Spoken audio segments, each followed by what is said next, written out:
Eu estava tão cansado que não conseguia ficar em pé, só deitado. Disse, deita em cima de mim.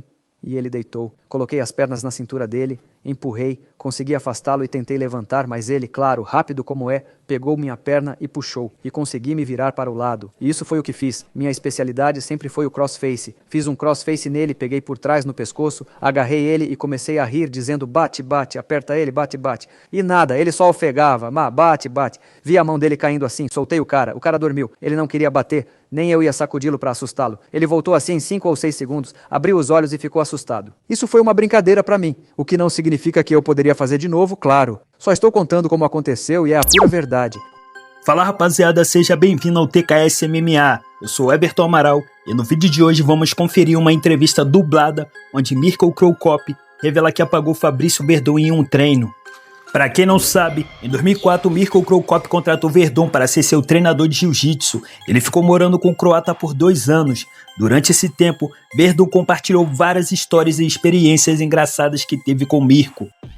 Eu comecei a ficar fascinado, comecei a pesquisar sobre a vida dele. E eu vi, ele era um...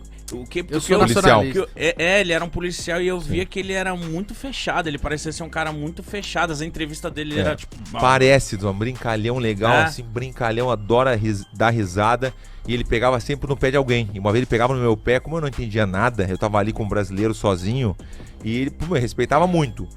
Mas quando tava com os amigos dele, ele queria ficar bobinho, os amigos, junto com os amigos. Normal. Então ele falava em croata, que a língua se chama Hrvatski, né? Caralho. E então eu sei falar um pouquinho algumas coisinhas assim, porque eu fiquei doido. Fala uma palavra pra nós. E é mente mate do Pítico? Claro. Né, dos nossos? Kakossi. Com certeza. Pode ser. Pode ser. Depois minha vez. Depende. Depois é minha vez. Depois sou eu. Ele olhava, ele falava, o Werdum é lá do Brasil, ele anda de canoa e... Não, ele falava porque ele, na cabeça dele é tudo aqui, é de canoa. Que arrombado? Jacaré na rua. Jacaré na rua, ele fala do jacaré, não sei o que. Policial com zarabatana. E aí tu começa...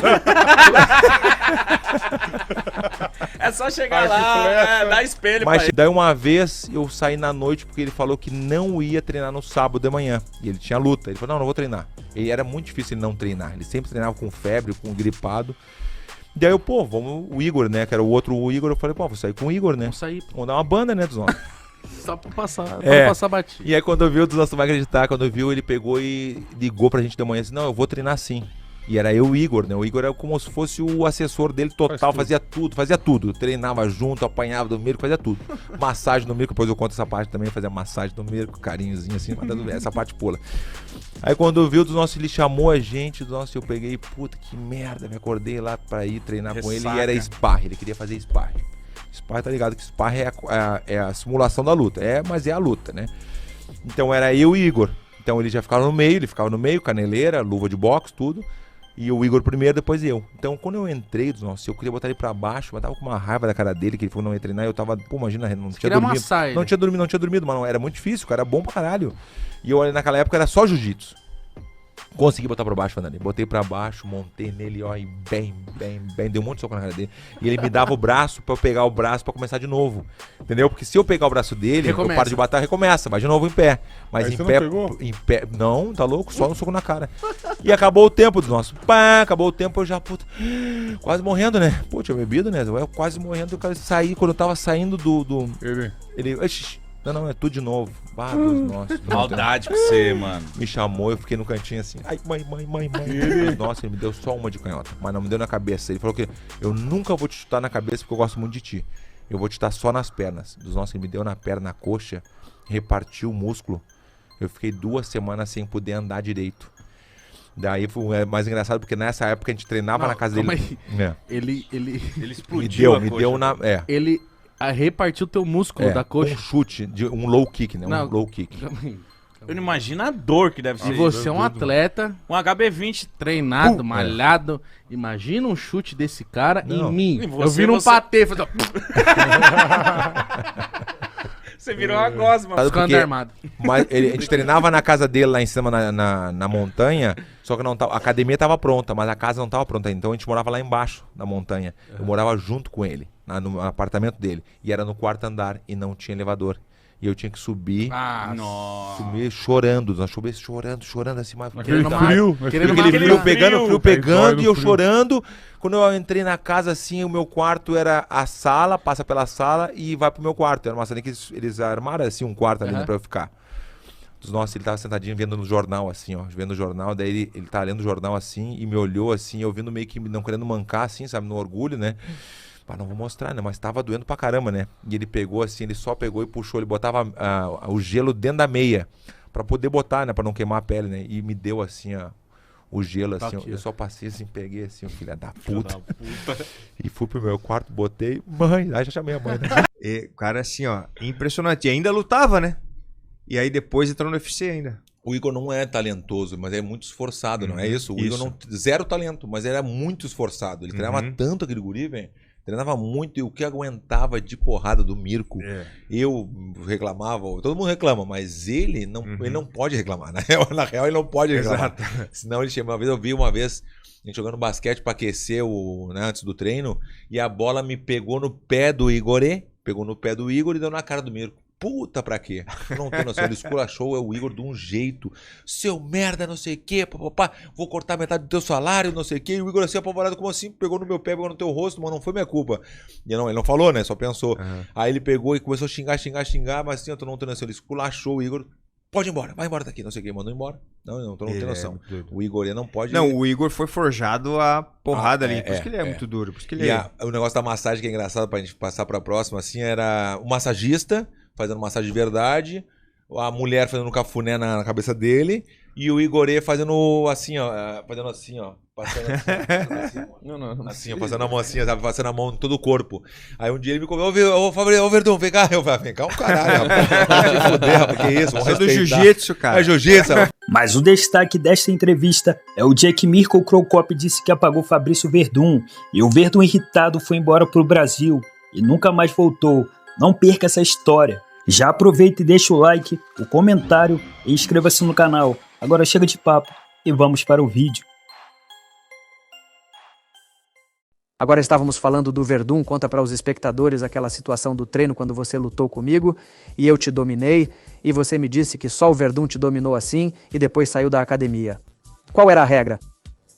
Você treinou jiu-jitsu com o cara por meses até conseguir aplicar uma chave nele pela primeira vez e aí ele voou para o Brasil? Algo assim, se me lembro da história, né? Era essa a aposta, algo assim. Bem, aposta não, mas é verdade. Quero que todos entendam isso, mas não posso me comparar. Meu conhecimento de solo e o do Fabrício são incomparáveis. Ele é muito melhor no chão. Eu treino no chão há 14 anos, mas ele ainda é muito, muito melhor que eu. Ou seja, muito melhor, tipo... Não acho que ele conseguiria finalizar. Talvez pudesse, eu dificilmente conseguiria finalizá-lo. Eu sei me defender bem. Tenho uma defesa muito sólida, sou fisicamente forte. E este esporte é isso, é um esporte de técnica e força. Você pode e deve ter habilidade, mas força. E a melhor pegada do mundo é a força física. Sou forte, sei me reconhecer e Fabrício, claro, me finalizou, sem exagerar, pelo menos umas 500, 600 vezes desde que começamos. Acho que foi depois de 2 ou 4 anos, foi quando ele veio até mim. Ele morou aqui comigo, bem, por 2 anos e meio. Em cada treino ele me finalizava umas 10, 15 vezes. Depois brincávamos que se eu aguentasse 30 segundos, já era um sucesso. Então ele deitava e eu entrava na guarda dele. Às vezes eu aguentava 30 segundos, às vezes não, né? Às vezes se passassem 30 segundos sem ele me finalizar. Era como se eu tivesse vencido. O cara era de primeira, é um parceiro de solo excelente e tal. E assim esse tempo foi aumentando, não eram mais 30 segundos, mas 1 minuto, depois 1 minuto e meio, depois 2. No final eram 5 minutos. Eu conseguia aguentar sem que o Fabrício me finalizasse. Embora eu diga novamente para evitar confusão, Fabrício é um dos melhores parceiros de solo no MMA. O cara conquistou mundiais, ganhou campeonatos mundiais, acho que também venceu o Mundial no ADCC, é realmente um especialista extraordinário em grappling e, bem, não quero me comparar com ele no grappling para não haver confusão.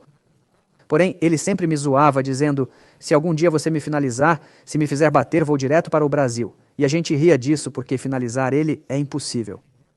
E uma vez no final do treino, eu estava exausto e ele disse, vamos lutar 5 minutos. Falei que estava cansado, mas ele insistiu e começou a me chamar de fruta, fruta, fruta, como se diz em português. Vamos, você não pode recusar, você é fruta, você é fruta. Eu disse não posso, não consigo. Eu realmente não conseguia. Estava deitado, sem forças. Final do treino. Deitado, depois de um treino matinal onde fizemos condicionamento físico. Vamos, eu disse que não consigo, cara, estou cansado, por favor. Vamos, ele diz, você não vai me dar 5 minutos? Eu disse que não posso, estou cansado. Vamos, 5 minutos de luta e te amasso um pouco, ele disse. Vai, já que você é chato. Eu estava tão cansado que não conseguia ficar em pé, só deitado. Disse, deita em cima de mim. E ele deitou. Coloquei as pernas na cintura dele, empurrei, consegui afastá-lo e tentei levantar, mas ele, claro, rápido como é, pegou minha perna e puxou, e consegui me virar para o lado. E isso foi o que fiz. Minha especialidade sempre foi o crossface. Fiz um crossface nele, peguei por trás no pescoço, agarrei ele e comecei a rir, dizendo bate, bate, aperta ele, bate, bate. E nada, ele só ofegava, bate, bate. Vi a mão dele caindo assim, soltei o cara dormiu. Ele não queria bater, nem eu ia sacudi-lo para assustá-lo. Ele voltou assim em 5 ou 6 segundos, abriu os olhos e ficou assustado. Isso foi uma brincadeira para mim, o que não significa que eu poderia fazer de novo, claro. Só estou contando como aconteceu e é a pura verdade. O cara ainda estava falando ao telefone com alguém. Ele estava todo agitado, disse Fabrício. Você me finalizou umas 500 vezes, nem vou contar quantas vezes você me pegou. Obrigado, tive sorte uma vez e não. Naquele dia, o cara foi para o Brasil, cumpriu suas promessas, foi embora no dia seguinte. Não estou brincando, ele realmente foi para o Brasil. Um homem de palavra, sem dúvida. Não, é a pura verdade. Olha, eu o peguei uma vez, ele me pegou 500 vezes, e isso não significa que eu conseguiria fazer de novo. Claro que não vou ficar arrogante ou prepotente. O homem cometeu um erro. Talvez ele me subestimou, talvez eu tive sorte. Não sei, não importa, mas eu o peguei. Fiz o golpe, peguei ele não quis bater e ficou inconsciente por um momento. Eu o soltei. O braço dele caiu, eu o virei. Olha, acho que provavelmente nunca mais faria isso. Sim, o cara é muito habilidoso e investiu muito, evoluiu como lutador de MMA e treina com parceiros de alto nível, mas isso o irritou demais. Depois rimos disso e ele apareceu algumas vezes, ele deu alguns seminários lá, abriu seu próprio clube, gerenciado por Bojan Mirkovic, com quem também treino, e veio algumas vezes, trouxe presentes para as crianças, é um cara muito querido, morou no meu apartamento por 2 anos e meio, treinamos juntos, mas realmente digo sem pretensão ou falsa modéstia. Realmente acho que você teve sorte. Acho que teve sorte dele não esperar que eu o pegasse, mas o cara virou e foi embora como prometeu, e isso foi para ele, não sei se